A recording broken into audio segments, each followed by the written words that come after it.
campgrounds. You can see there's campgrounds right along here. I think this side of the river is actually prettier than the other side.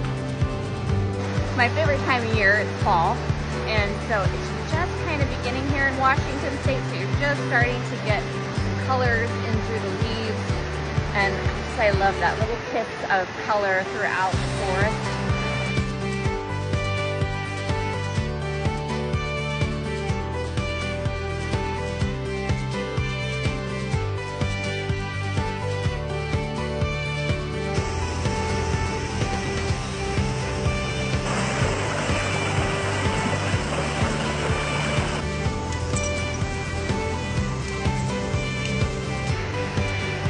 Hey, here we are at the bottom of the Porter Creek Trail where we've got this awesome little waterfall here, and then there's another one right there.